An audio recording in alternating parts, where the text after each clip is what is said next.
गज़ल कवि माणिक वर्मा। आपसे किसने कहा स्वर्णिम शिखर बनकर दिखो, शौक दिखने का है तो फिर नींव के अंदर दिखो। कवि माणिक वर्मा कहते हैं कि लोग हमेशा किसी भी महल के चमकते शिखरों को, उसके ऊपरी हिस्सों को देखना पसंद करते हैं, उनकी तारीफ़ करते हैं। मतलब किसी भी महल के तल से ज़्यादा सम्मान उसके शिखरों का होता है। समाज में रहने वाले लोग भी इसी शिखरों की तरह सम्मान पाना चाहते हैं। लोग उस महल के नींव को ज़्यादा महत्व नहीं देते। इसलिए कवि कहते हैं कि स्वर्णिम मतलब सोने का शिखर बनने से अच्छा किसी भी महल के नींव की ईंट और पत्थर बनो, क्योंकि यह नींव की ईंटों ने गुमनामी के अंधेरे में रहना स्वीकार नहीं किया तो इन शिखरों का अस्तित्व ही नहीं रहेगा। कहने का मतलब यह है कि अगर आप समाज के लिए कुछ करना चाहते हो तो प्रशंसा और लोभ को त्याग कर नींव की ईंटों के समान कुछ अच्छा और सुदृढ़ काम करो, तभी आपका महत्व बढ़ेगा। कवि कहते हैं, चल पड़ी तो गर्द बनकर आसमानों पर लिखो, और अगर बैठो कहीं तो मील का पत्थर दिखो। गर्द का मतलब धूल होता है। अगर आप मंजिल की तरफ बढ़ रहे हो तो अपने अच्छे कर्मों के कारण आसमान तक छा जाओ। कवि ने उदाहरण दिया है कि जब तेज़ हवा चलती है तब ज़मीन पर दिखने वाली धूल आसमानों को छूने की कोशिश करती है। कवि के कहने का मतलब यह है कि आप इतने अच्छे काम करो कि आपके अच्छे कामों की चर्चा हर तरफ होनी चाहिए, चारों ओर होनी चाहिए। कवि आगे कहते हैं कि मंजिल की तरफ बढ़ते हुए अगर आप कहीं बैठ गए तो आप किसी मील के पत्थर के समान दिखो।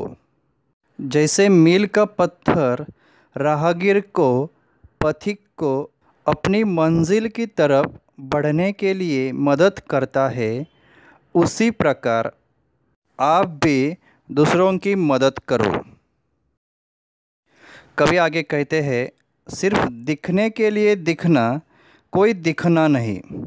आदमी हो तुम अगर तो आदमी बनकर दिखो। हमारे मनुष्य जीवन का उद्देश्य केवल सजना संवरना और सुंदर दिखना इतना ही नहीं होता। जीवन में हमें कुछ अच्छे कार्य करने चाहिए, कुछ अच्छे काम करने चाहिए। हमें हमेशा इंसानियत के गुण, मानवता के गुण अपनाना चाहिए। कहने का मतलब यह है कि हमारा व्यवहार इस प्रकार होना चाहिए कि लोग हमें अच्छे इंसान के रूप में पहचानें।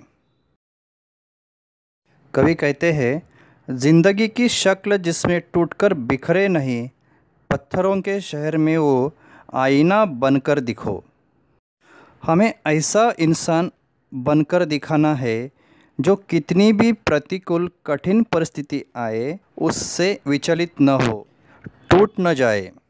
मुश्किलों के इस घड़ी का भी हमें डटकर सामना करना चाहिए, हमारे उद्दिष्ट को प्राप्त करना चाहिए।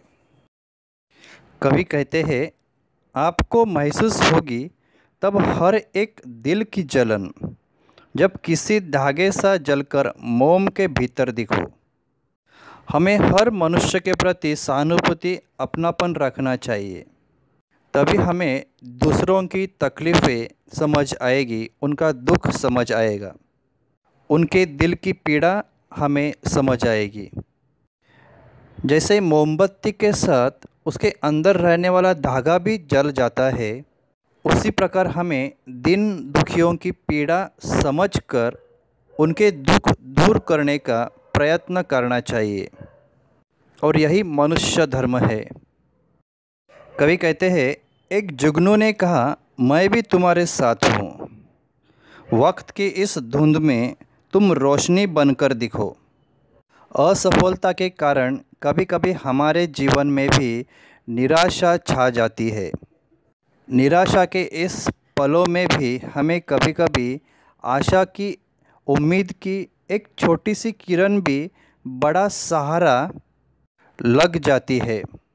जैसे घने अंधेरे में छोटा सा जुगनू हमें रास्ता दिखाता है, उसी प्रकार हमें जो निराश है, जो हताश है, ऐसे लोगों के मन में आशा की किरण जगाना चाहिए। कवि कहते हैं, एक मर्यादा बनी है हम सभी के वास्ते। गर तुम्हें बनना है मोती, सीप के अंदर दिखो। समाज में रहने वाले हर मनुष्य के लिए कुछ नियम है, सीमाएं हैं, और इनका हमें पालन करना होता है। तभी समाज हमें और हमारे व्यवहारों को स्वीकार करता है, अपना लेता है। कवि कहते हैं, अगर तुम्हें समाज में अपनी अलग पहचान बनानी है तो हमें सीप के अंदर मिलने वाले मोती की तरह समाज के लिए, समाज के कल्याण के लिए अच्छे काम करने चाहिए। कवि कहते हैं, डर जाए फूल बनने से कोई नाजुक कली, तुम ना खिलते फूल पर तितली के टूटे पर दिखो। फूल के अंदर का रस चूसने वाले तितली की वजह से अगर कोई कली फूल बनने से डर जाए तो कवि कहते हैं कि तुम फूल को तितली से बचाने का प्रयत्न करो, कली के डर को दूर करने का प्रयत्न करो। कवि कहते हैं, कोई ऐसी शक्ल तो मुझको दिखे इस भीड़ में, मैं जिसे देखूं उसी में तुम मुझे अक्सर दिखो। कवि कहते हैं, संसार के इस भीड़ में हमें जाने अनजाने लाखों चेहरे दिखाई देते हैं। कवि ईश्वर से प्रार्थना करता है कि वह जिसे भी देखे उसी में कवि को ईश्वर ही नज़र आए, क्योंकि ईश्वर सर्वव्यापक है, सभी जगह होता है।